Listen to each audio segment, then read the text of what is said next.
Tarot cards and war. Today we're talking Ogre Battle on Have You Played?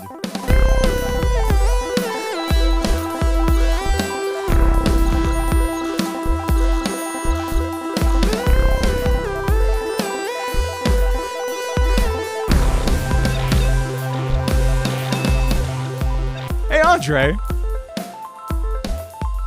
Hello. I feel like one day I'm going to get the timing right on that, but it's not today. No. Have you played Ogre Battle? Absolutely, I have. And today I'm going to talk to you about how much I've played it.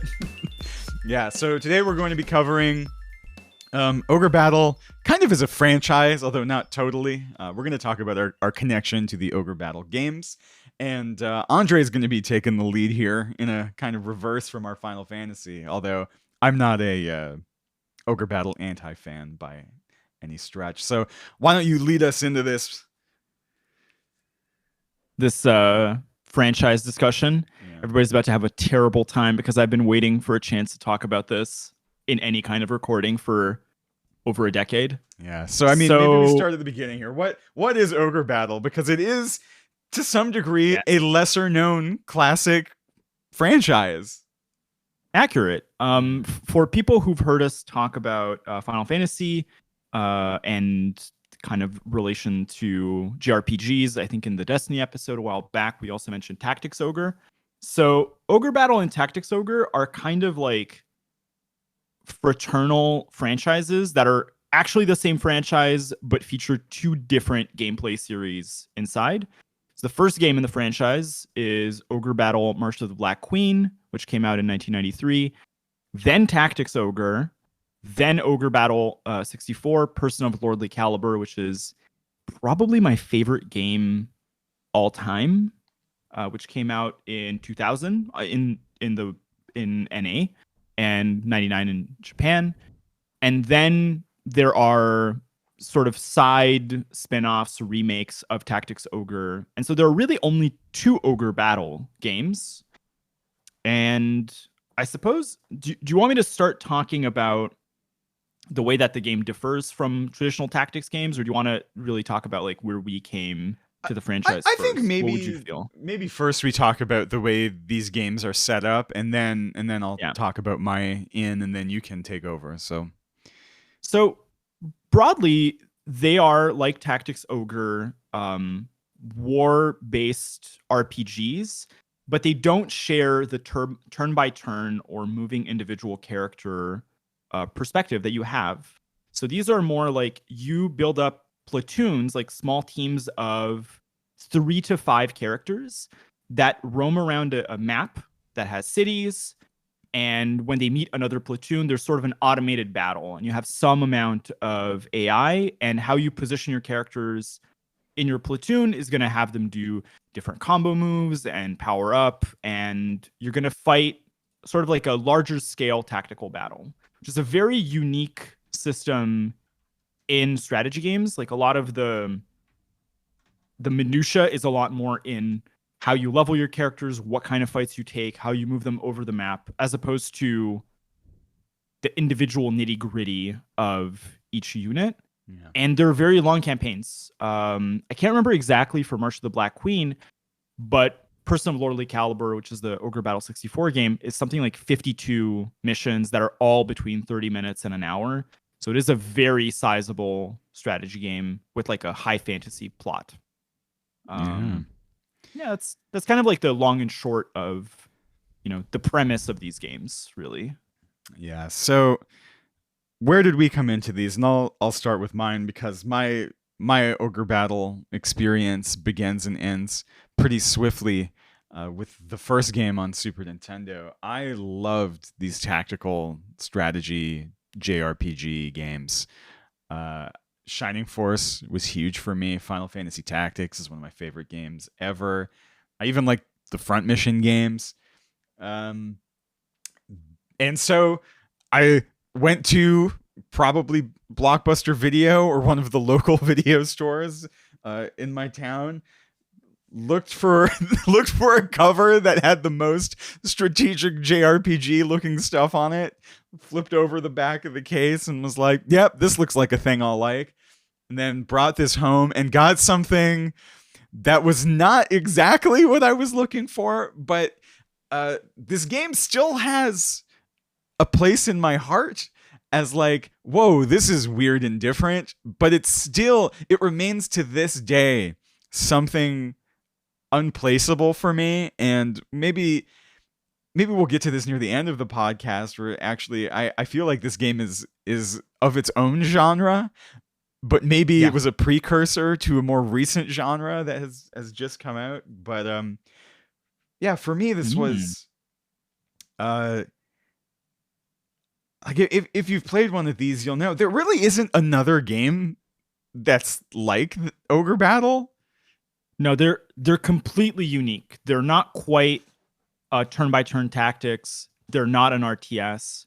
They are classified as a real-time tactical role-playing game, which I think is the only thing. Maybe the closest analog to playing Ogre Battle is playing Warhammer on a table. Like that might be the only thing that I think is analogous to the experience, like what it's supposed to be. But even those games, I think, have a different kind of structure if you look at how those have become like ingrained in Total War games. No, absolutely, and I do want to say I never played Ogre Battle 64 for more than a couple minutes, but Ogre Battle on SNES, March of the Black Queen, I rented 4, 5, 6 times. I never finished this game, but I was so compelled by the idea of when you start this game and you input your name, you then meet this dude named Warren in space, and you do a tarot reading. And Right. I was like, I still don't know what this has to do with the game, because I don't think I ever finished this game, right? But I played the first hour, 2 hours, 3 hours of this game multiple times, and I was always like, oh, I can't wait to do that tarot reading. And this is my love of Ogre Battle and where it sits for me in my mind. Tactics Ogre is a bit different, where I did finish it, although it is not in my pantheon of great tactics games. Although I still have a fondness for the idea of Ogre Battle, and that's really my contribution to this today. And I kind of want to know what I don't know, right? Right. That's where So I'm at. I'm doing the Final Fantasy VIII job Yeah. this week. So I'll situate where I came at the franchise, which in many ways is funny because of how the franchise is built. So I actually started with 64, and I remember vividly, I rented this from a local video store in my hometown that I talked about a couple weeks back, Sir Video, and it was sort of my reward for studying for like a month for high school entrance exams, where I had to like do tests and stuff to like get into Right. to the high school I ended up going to. And so my parents rewarded me by renting this for a whole weekend. And I remember particularly that I also you would rent the video game manual. So like you would pay like $6 to rent the game, and then you'd have to pay an extra $2 to rent the game manual. Mm-hmm. Let me tell you, this is a game where having the manual is pretty useful.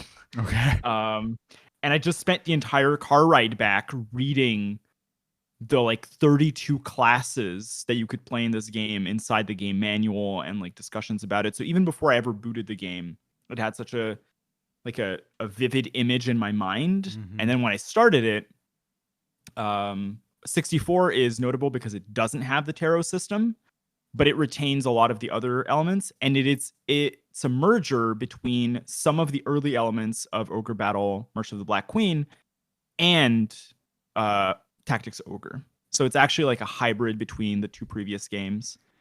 And it's also, weirdly enough, I think it's chapter 7 in a 7-chapter series of games, for which Tactics Ogre is chapter 6 and March of the Black Queen is chapter 5, and chapters 1 to 4 never got made.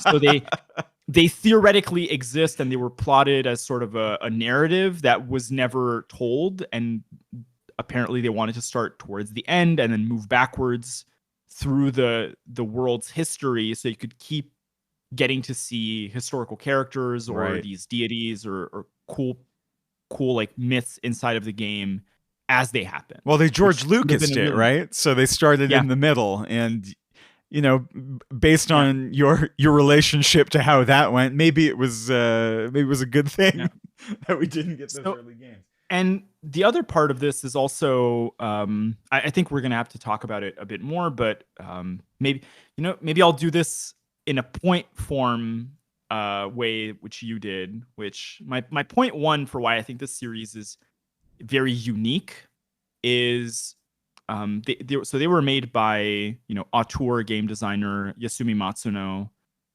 as sort of a very weird ode to both Queen, the band, and the Yugoslav wars of the early 1990s, which led to the disintegration of former Yugoslavia into a bunch of Balkan states that were stuck in a perpetual war for, well, not perpetual, they were stuck in war for near half a decade. And then 64 is sort of a following take on that, which is talking about sort of the Holy Roman Empire.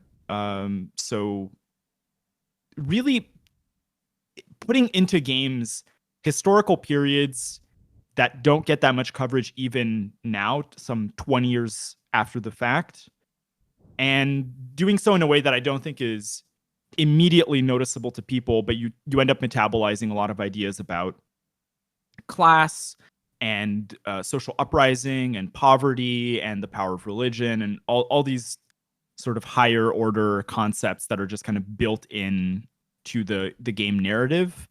And then there are also like cool dragons and people with giant swords and very edgelord haircuts In the and game stuff I like played, that it was to have fun. demons. There's demons in March of the Black. Yeah, Yeah. there's demons. They come back in 64, but then actually in 64, the church is the villain. It's a good And villain. so it's the demons are shown to just be trying to not get persecuted, but they keep getting persecuted, as is often the case.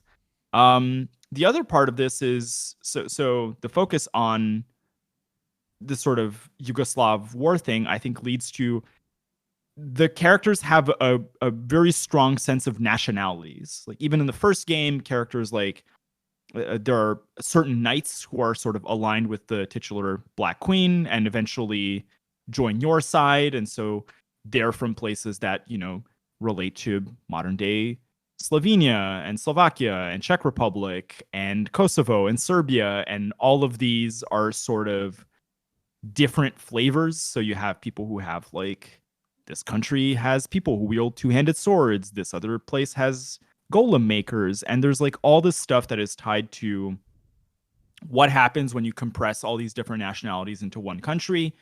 What kinds of hate comes out of it, what kind of violence, and then how people band together to fight back against that kind of stuff. And it's actually like a very, I think, positive view on a really horrendous time in world history for a lot of people. Yeah.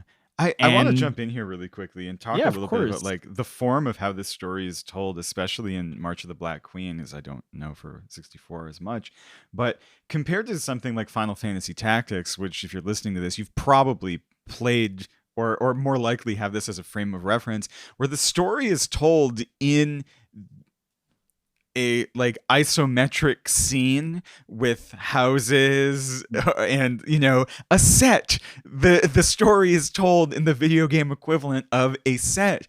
In Ogre Battle, the entire story is told through dialogue on a overhead world map, like exclusively. It is a geopolitical rather than intimate vantage point, right? Which is Right. a very interesting way to tell this kind of story, because even though theoretically the characters are having intimate conflicts, it geopoliticizes the entire narrative. Yeah. So maybe this will be my point two, which is going to be to move to talk about the really unique perspective of these games, like mechanically and how they're built visually. I think is exceptionally different from basically anything we've gotten since. To your point, the geopolitical aspect persists in 64 as well. However, because the game is a merger between the 1993 version and Tactics Ogre, you get both. So while you're doing your you do like your mission prep and you get to see like, well, there are these cities and these armies are positioned there and these specific champions or generals are in these cities or whatever. And you get to see sort of your battle planning map perspective. Then you go into the sort of geopolitical top-down isometric view where you are seeing like these different cities and you can see, how big they are, what kind of population they have, what the morale of the city is. And I'll talk a bit more about the morality system in a minute. And then when you get to certain places, it will zoom in and have the sort of very up close isometric perspective that you get in tactics games like Final Fantasy Tactics as well. So you get to see people inside of these like really charming condensed cityscapes and slums and hills and caves, and you get to see sort of more evocative sets. But it does feel a lot like if you smash together a high school history class with a theater class. Like you're going into these sort of like, and now scene 2. Yeah. And to that point, they're called scenes. The stages are called scenes, and the game is built like a theater performance that is very Shakespearean or Wagnerian, and you get a lot of this high order operatic stuff that is mixed in with camp and fantasy tropes and just like werewolves and vampires and like undead wizards. But also it's about class struggle and what happens to the poor when the rich aren't kept in check and all this kind of stuff. So I think the merger is actually what makes the series beautiful. And I feel in a lot of ways like March of the Black Queen is sort of a run-up to trying to express things in a completely new game form. And Tactics is also a take on that. And then 64 is sort of like another experimental merger of these genres that hasn't popped up since. Like we haven't gotten another one of those. Why? Where did this go? So this is a sort of sidebar to talk about production on this. So Matsuno started production on the original Ogre Battle at a company called Quest, which no longer exists as far as I know. And the original March of the Black Queen was a resounding success, had about 200 copies sold early, 200,000 copies sold early on, but actually sold like double that very quickly and became sort of a collector's item. So it had like a really longer half-life for games than was expected. And Matsuno grew very, I think, dejected with the corporate structure of game design while making March of the Black Queen and Tactics Ogre. And then began early drafts of 64 while at Quest. And very early on during the start stages of that game, he left to Squaresoft at the time, to go make Final Fantasy Tactics. And so I think like other auteurs in the Japanese context, Matsuno's vision is very unique. And I think he's kind of reputed now to be very mercurial and to sort of take extremely long stretches of time off. And I don't think anybody is that interested in this formation of games, right, as he is. And so I think 64 sort of, it's kind of like a Tolkien has passed away, but like his work lives on situation where he's gone, but a lot of his core crew of collaborators is still working at Quest, and they get the project to the finish line. In some ways, I find that 64 is the better of the two games. And then Matsuno sort of disappears, and he makes Tactics. And after Tactics is, one of the biggest successes in tactical game history, really. Yeah. He sort of disappears for near on a decade. He makes a chainsaw-based game whose name I can't remember right now for the Wii, which Like That's a remember career the early, trajectory. yeah, Mad World. So he makes Mad World in 2009, where he's writer and the director as well. And after Mad World, he is also at the same time making Final Fantasy 12, which we talked about recently. And 12 takes place in the same world as Tactics. So he's starting again to build these sort of like overarching narrative worlds. And seems like once again he gets very frustrated with studio culture in Japan, burns out for a variety of reasons that are, I think, related to the intensity of the work culture, the franchise commitments of Final Fantasy, and company oversight that really didn't let him make the game that he wanted to make, which was, Sure. by all intents and purposes, Ogre Battle inside of Final Fantasy. And he just kind of disappears. He makes a much smaller game called Crimson Shroud in 2012, which is sort of like a, oh my God, visual novel. Right. And then makes some store. He pops up as, I want to say like a consulted collaborator, but really the face of a very maligned Kickstarter early failure. You know, the when we're talking about games that got funded very early on Yeah. and then never actually delivered. The early Kickstarter days of the perpetual non-delivered product. Yeah. So this happens somewhere around the same period as Final Fantasy 12 and Mad World, which is like I want to say late 2013, 2014. Pops up on this Kickstarter for a game called Unsung Story: Tale of the Guardians, which is again this new experimental hex-based tactics game with like different kinds of combat, and it has the same kind of like Central European, late Middle Ages, Holy Roman Empire vibe. The game blasts past its pledge goal from 600,000, 660,000. Supposed to come out in 2015, and then nothing for years. Eventually gets a re-up from the company as a mobile game. People lambast it, and it kind of just fizzles out. And I, not to be mean about this, but as this game fizzles out, so does Matsuno's reputation, and kind of his trustworthiness. Technically, Unsung Story is still TBA. He is one of the lead game designers and the writer for it. And since then, he has participated mostly as a writer for scenarios in Final Fantasy XIV and Stormblood and Shadowbringers. So I think the answer to your question and why I lay out his sort of career trajectory is that I think nobody really wanted to make these games as much as Matsuno. They're a hard sell, and after his career seems to slow down, they seem like less and less like viable projects from the economic side, and become a hard sell from him because he becomes less reliable as a game producer as well, which is a shame because these games are fantastic. Yeah, it is a shame, but it's also interesting that like the tactics genre is still big. Like there are still XComs, there are still JRPG tactical games like the Disgaea franchise that just constantly come out and they sell well and they are beloved.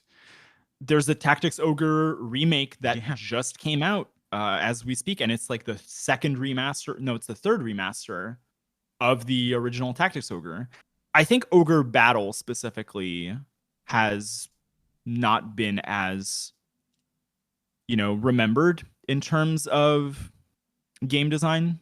So maybe we should talk about my point 3, and maybe this is a segue to talk about some of the game mechanics. Is to talk about how Ogre Battle is built relative to other tactics games and why I think it's so unique. Yeah. So we mentioned the platoon structure a little bit, but what I want, listeners to imagine is every one of your platoons is structured in a 3x3 grid. So it's like a tic-tac-toe grid, and you set them up.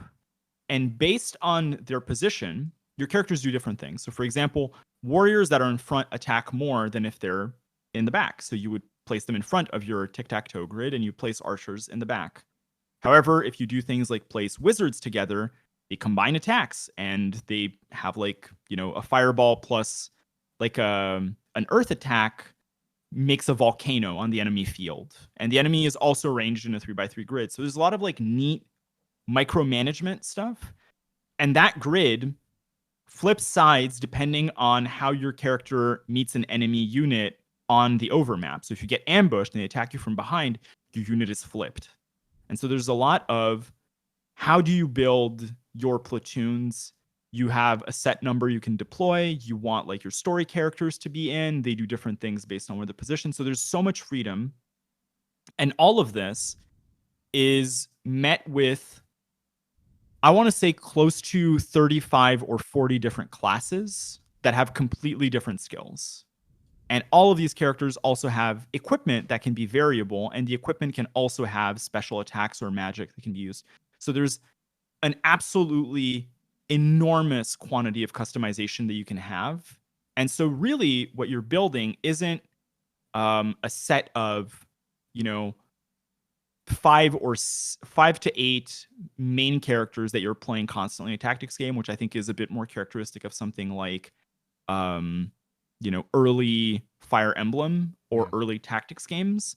It really is like I'm building 15 battalions, and each battalion has a hero that is the speaking character, but they also have these named characters that I've been like putting together, and I'm making like this is my archer unit, and they're really cool because they do this thing in the game for me. And so you have like this very affective dimension with a much wider range of characters, and I think you get a much better sense of what it's like to be like commander of a battalion or a legion. And in 64, to this point, you actually eventually do get wide scale formations where you get centurions, and it's not even just about the units themselves anymore. You start having these massive formations, and you're deploying 20 odd units.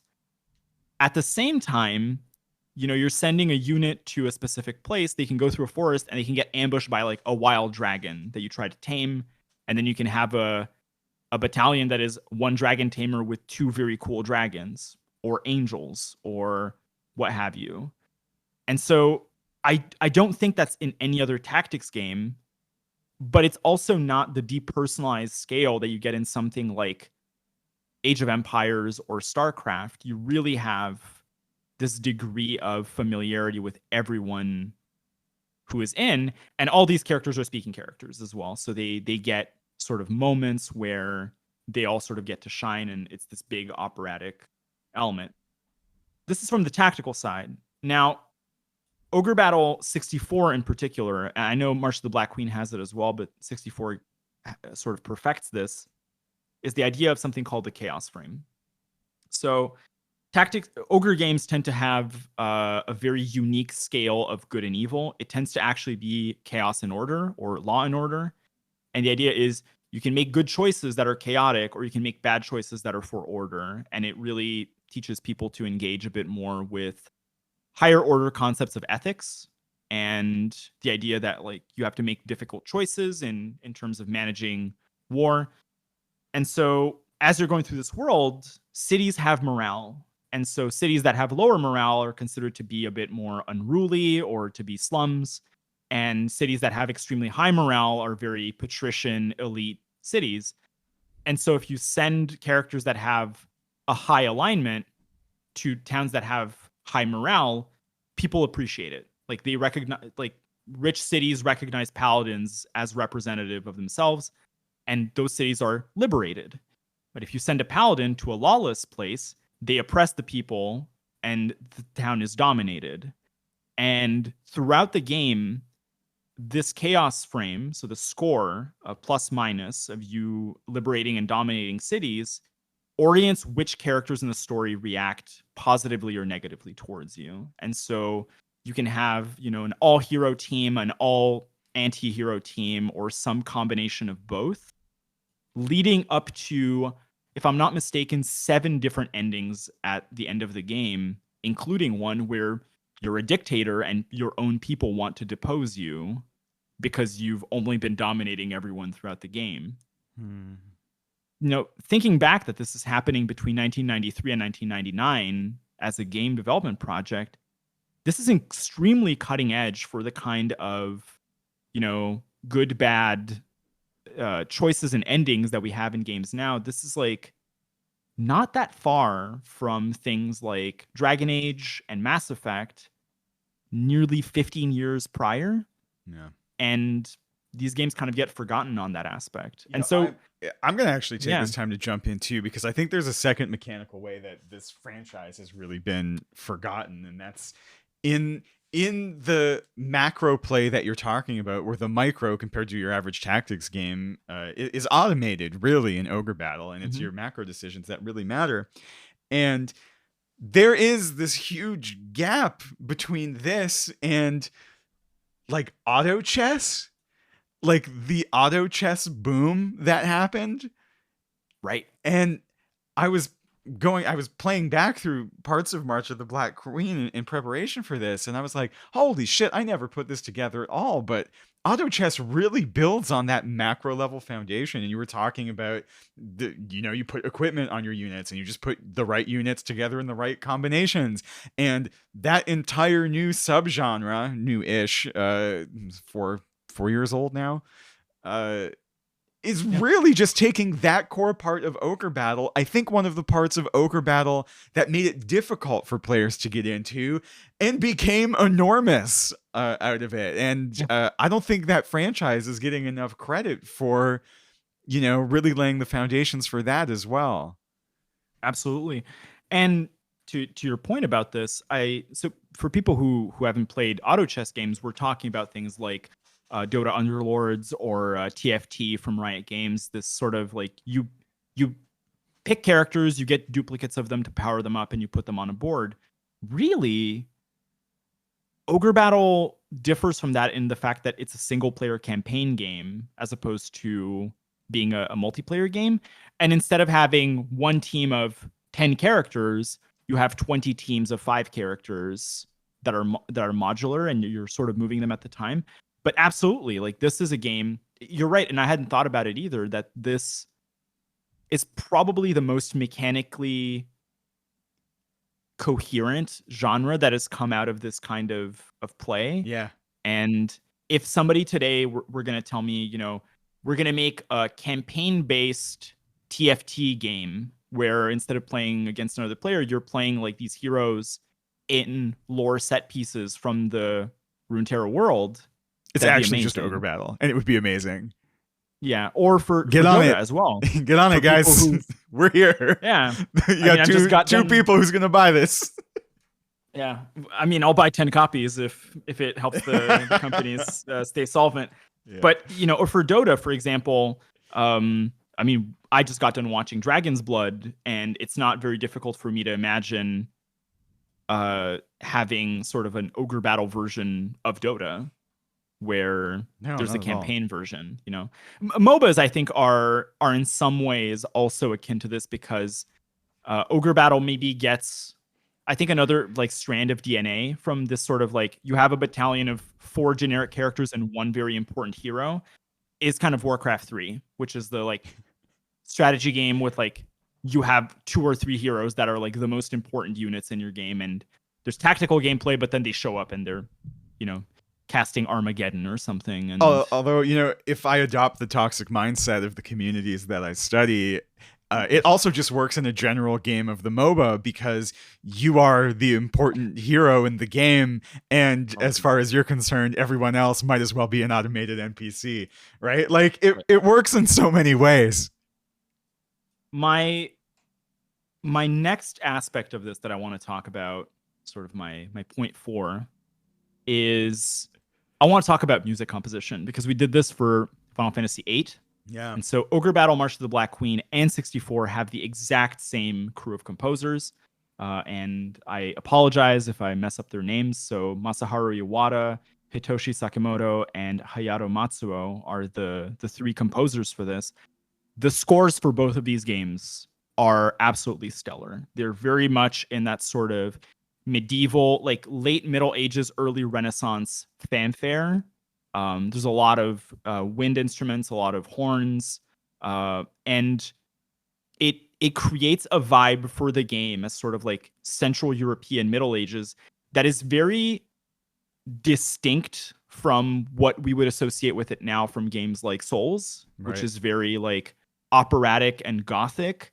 These are much more like welcome to the royal court of Spain Yeah. in 1500. Yeah. Absolutely. And they give you a vibe for the game where every we talked about the idea that this is sort of like a series of theater scenes. It increases that where like every set piece has its own musical composition. It has these very sweeping overworld themes. It has very cool combat music that is, I would say distinct, but similar in terms of quality to what you hear in late 90s Final Fantasy. Instead of being on the techno side, it's much more on the classical side. Yeah. And I I would just recommend if you need like good D&D music or you're playing some card games and you want like a video game soundtrack that is like 4 hours long that you can just put on the Ogre Battle 64 soundtrack. It's spectacular the whole way through. And yeah, I mean, I'm all in. Whatever critiques I have of this game, the music is definitely not one of them. Yeah, it's interesting because the music didn't stick with me, but I played the again March of the Black Queen, but I do get what you're saying of like they aren't they lean classical instead of the modern bombastic style or like the fusion style. It really is like we're trying to put you in a place and time rather than to create something sonically new here. Yeah. And it does work for the game, but it's not a soundtrack that stuck with me. I can understand that. I don't think it's a soundtrack that you can think about and say like when we talked about soundtracks last week, you can say like, well, Force Your Way is like the best sound of Final Fantasy VIII, like the Right. best song. Yeah. You don't really have that with Ogre Battle, but it's a vibe. Like if you put on Yes. the soundtrack, you're in a headspace that is very unique to this game. Um, Maybe the only thing that I think is kind of equivalent is the not wailing parts of the Witcher 3 soundtrack when you're in Novigrad, like that kind of Hmm. very like tavern slash court slash city, like late Middle Ages music. Right. And to that point, The Witcher being made in Poland and these games sort of simulating Central Europe, like Yugoslavia for the first one and like Central Germany for the second one, um, they do have kind of a unique vibe that I don't get to, you really don't get to see in that many other settings. So, all right, we talked about some of the mechanic systems, which is why the game is fantastic. We talked about some of the cultural stuff that makes it very unique. We talked about some of the music. And the last part that I want to talk about, I think, is the sort of narrative structure, replayability, and the branching paths. So we talked a little bit about it with the cities. One of the things that I think makes this game like perennial for me is that I didn't play it once. I played it 3 or 4 times Right. because I wanted to get different endings. And because these different paths led me to get different characters and see different stories, I feel like I almost played 3 different Ogre Battle games within one game because there are branching story paths. There are missions that are completely locked to you if you're in the good or, the lawful or chaotic side of these. And I think because the sides also correspond to fiddling with the alignment of your classes, you get access to different classes. So, for example, I mentioned the Paladin. The Paladin can only be made out of characters who have been doing lawful things, and those things include liberating cities. But also, if you are fighting things that are stronger than you, it makes your alignment become more lawful because you're, doing heroic things.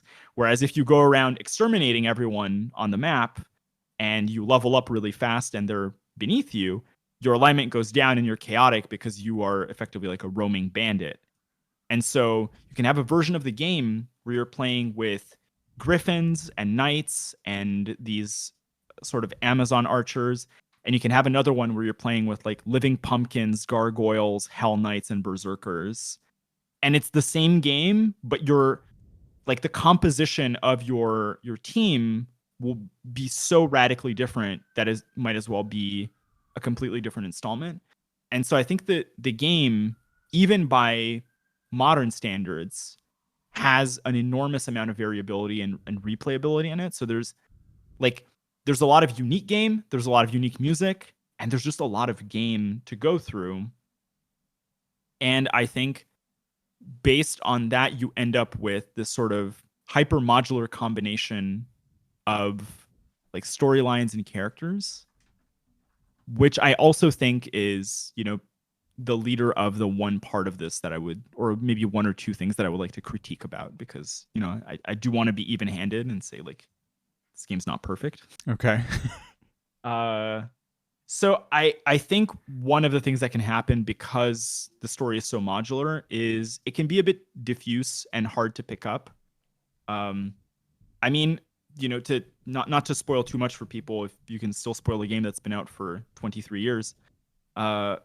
Ogre Battle 64 is really a game about, like, what if the Russian Revolution happened inside of Germany? And that's really hard to understand if you're like 11 years old and playing this. And so to actually understand what the game is about, you kind of need to do 3 full playthroughs to understand, like, oh, oppressing people, like, very bad, but you were trying to fight oppression, but you also became like an instrument of oppression. And then you do like the good one where it's like you're liberating people and people don't hate you at the end, and you're like, okay, now I understand a bit better the themes. And so I think for the time when this came out, for the age that I was, I think the main story is almost incomprehensible overall. And that's a take on both games, because March of the Black Queen has an even more nebulous sort of read on social class and serfdom and monarchs. Yeah, it was very hard to understand as a kid. And you lose because you don't have those intimate scenes in that game. You lose the connections that a game like Final Fantasy Tactics, where you make with individual characters that carry you through from their perspective. This game is really heavily trying to tell you about a geopolitical situation, which is hard for adults, let alone a kid playing these. So I'll spoiler this. If you want to go play these games right now, which if you're cool with playing games from 1993, 1999, maybe do. I'll spoiler a bit of the narrative discussion to explain a bit more what I mean. So when you're playing the second game, the characters from the first game show up, but they don't really want to be your friends unless you are sort of on the lawful side, like the good side of the conflict. And so if you are friends with them, they talk to you a lot and they give you a lot of context why, like, exploitation of the proletariat is bad, and why, like, mining labor should be paid well, and why, like, people who live in cities aren't bad either, but they are just not in contact with, like, working class people. If you're on the evil side, they just don't talk to you. And so you don't understand why they show up 50 missions later and they're like, you have to die now. We saw you in, like, mission 15, time to go. Whereas if you're on the evil side, or if you're on the good side, there are only a select few characters that are evil, and their motivations are, I think, much more straightforward and a bit treated with a bit less nuance than some of the heroes. And so I think there are versions of this that are a bit hard to play. The other part of this is, I think there are a lot of pieces of the game that you have to backtrack a lot to figure out exist, but nothing in the game tells you that you have to backtrack. So for example, there's a whole subplot about how dragons are smart and not just creatures that exist as weapons in this universe. And you have to manually select to go back to a mission that was 23 missions prior, but only after you've passed a certain event in the story. And then people in the towns talk to you and you get access to new dragons and a new dragon class in Ogre Battle 64. Or, for example, there are the tarot cards in March of the Black Queen are replaced by religious icons in 64. And you don't really get to act. You get one by default, and then you have to do hidden side quests to find the others. it's very like late 90s. The RPG has so many aspects to it that you can only figure it out with a community. Yeah. But I think Ogre Battle's complexity narratively makes not figuring that sort of take away a bit from the game's world and storyline and the engagement with some of the I characters as I well. fully agree. And going back to play this, I forgot that there are actually just locations on the maps that aren't marked, and you don't know I that don't you know. have to make your units go to these places. And Yeah. it is actually just kind of an exercise in frustration. Like, it's not a way we would design anymore. And even at the time, I think a contributing factor to why these games maybe didn't persist in our cultural memory of games as much as they could have, aside from a few folks like yourself who have these really fond memories of them, and then you have me who really wishes I loved these games and played the first one to the halfway point, likely 4 times, right? But Yeah. yeah. No, they're long and they're obtuse and they are difficult, and also I think they are difficult to understand and to read. So I think there's a high barrier to access to these by modern standards that does reward you sort of giving yourself over to the way that the game is built and the story. There's also like a really weird aspect to these, which I still don't know how I feel about, which is they're dealing with all these self-serious themes that are, really heavy. I mean, for the 90s, the equivalent today would be something like Plague Tale. Like they're really dark in terms of what they're covering, and you get to see some very shocking scenes of, social abuse for like a young teenager, but they're very cutesy. Everyone has these giant eyes and very like cartoony limbs, and everyone's very cute. So you have very cute dictators killing mine workers abjectly, which is like a weird.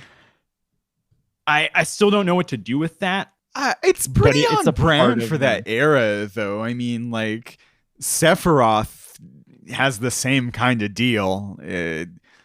Kefka as Yeah, well is an actual genocidaire, and he's also just a little kawaii chibi figure who laughs. You know what I mean? Like, it's right. I Yeah, still think from Final Fantasy VI, the original, that the Emperor is a dog because of the way his model looks. Like, I think he's like a puppy, like a droopy eared dog. He's not. that would be but excellent. I would but play that. this is, I think, just part of. But the aesthetic of the JRPG thing of trying to deal with these really serious themes with really cute characters, but also part of why that messaging is effective and why it stuck in the way that it did. Like, the whole combo works. Right. Now, there's a final aspect that I want to talk about for both games that I think is actively negative, and I would be remiss if I didn't mention it. And again, if you don't want anything spoiled, tune out for a couple minutes. Um, I think these games in because they have such a Central European focus and there's sort of a lack of familiarity, I think, from the designers with sort of the nuances of these locales. Uh, there's some pretty racist stuff in them. Kind of racist by 90s standards, but definitely like very racist by today's standards. Hmm. So, for example, um, the villain in the first game is thought to be, the titular Black Queen. It's actually the one speaking Black character who is manipulating her and is named Rashidi and is sort of like a Middle Eastern Tuareg Nubian style character, Oh. which is not a look that you want to be on. And then there's sort of a slave liberation subplot in 64 where like there are sort of these black-skinned ninjas that are indentured servants to the villains and kind of not treated, I think, with the kind of sensibility that we would expect today.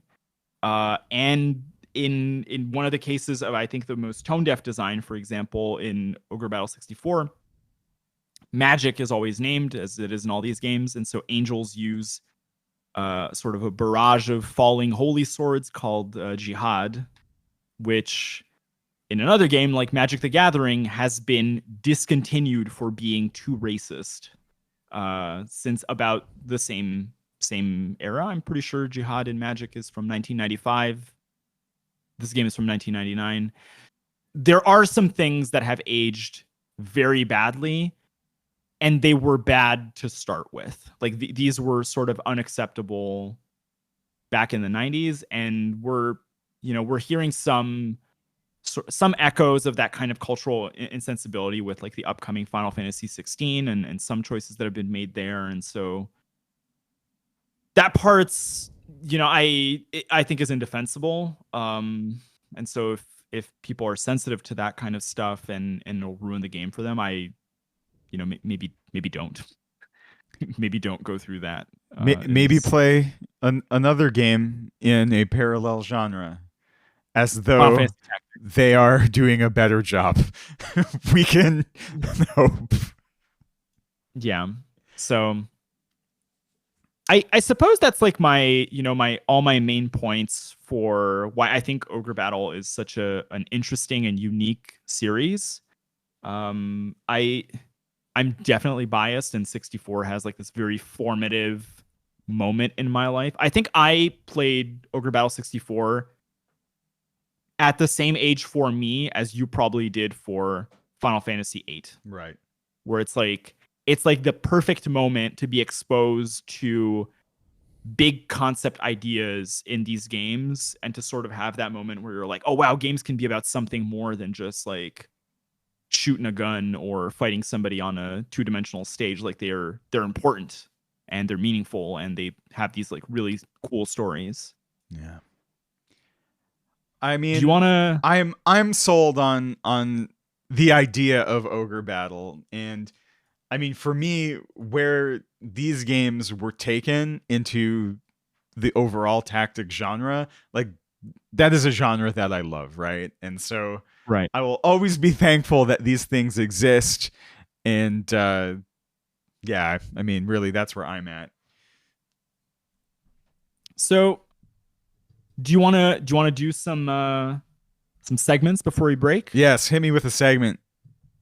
All right. So, I mean, you recently retouched March of the Black Queen, and that's the oldest game in the franchise, right? So, my question for you would be, if you could have that game, mechanically and in terms of cultural sensitivity, of course, remade today, either by a different studio or by a different auteur game maker, like somebody who is kind of like a superstar the way that Matsuno was in the late 90s. Do you have somebody in mind?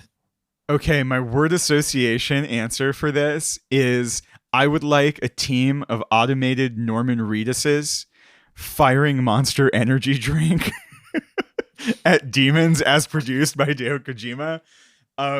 This is not my real answer, but it is the first thing that I envisioned.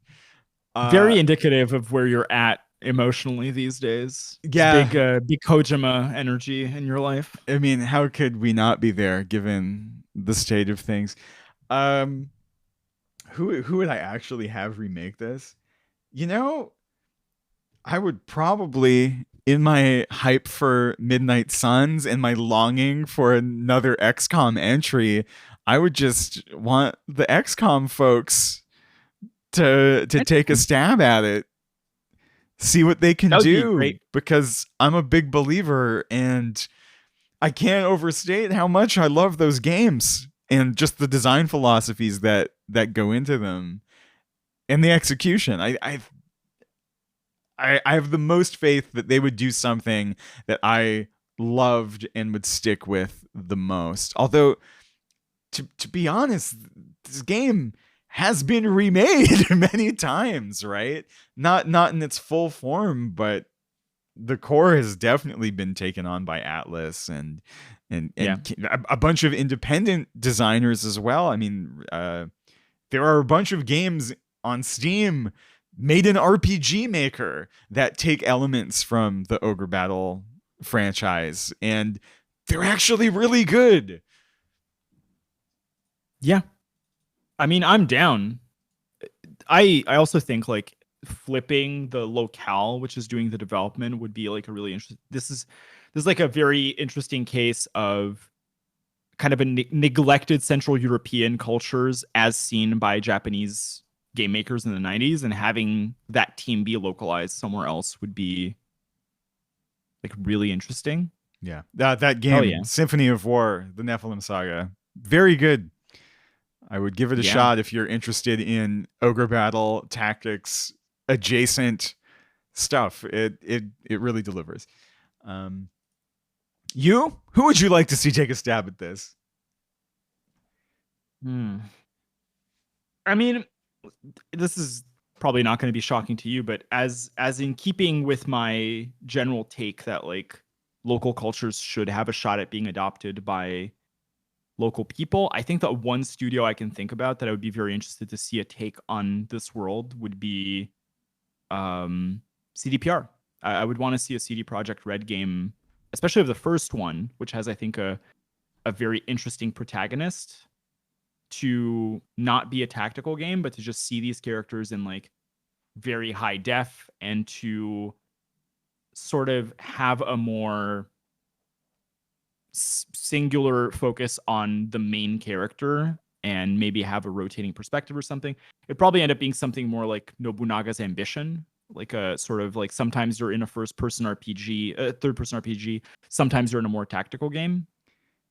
But it would be really interesting to see like the kind of cultural nuance that you can shake out if you're making this take on those kinds of events from people who live there and who have a much better sense of how that's shaken out over the last 3 decades, culturally speaking. Do you think that would look too much like The Witcher 3? Absolutely. I think it would actually be like very hard to divorce it from the Witcher, unless they specifically like try to take it as far away from that as possible. And I think Ogre in terms of fantasy tends towards like the Witcher slash Game of Thrones like aesthetic. Yeah. For people who play The Witcher, Ogre is effectively like if you just set everything in Nilfgaard. Is kind of the vibe. So Which could be a cool game though, in and of itself. I, So hey. yeah, I'd be down.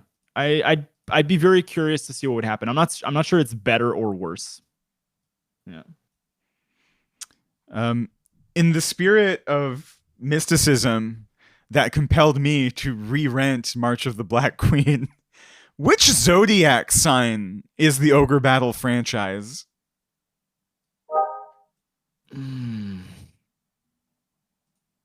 So I'm doing this based on very little like knowledge of zodiac sign like qualifiers, I guess.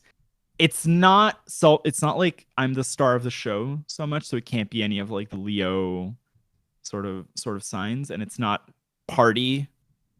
I In a lot of ways I think this game is it's about I think it's a Libra. It's the balance mechanic where it's trying to figure out how to teach you things about right and wrong in ways that aren't easy, and it's doing so in a way that I think is very engaging and calm. Like it's not a fast-paced, very bombastic game for most of it. It's actually very pensive and slow. That would be my answer, I think. Yeah, I had the same. Yeah. Anything else before we break to record some other episodes? I will say that in terms of games inspired by the band Queen, the Ogre Battle franchise are probably among the best. Pretty good. Yeah. All right. I mean, your knowledge of Queen is better than my knowledge of Queen, so I'm going to defer to you on that. I also can't think of another video game that is has anything to do with the band Queen. But Fair. I bet Freddie would be proud. And on that note, that's Ogre Battle. And we'll That's be it, baby. back next week for another Have You Played? Bye.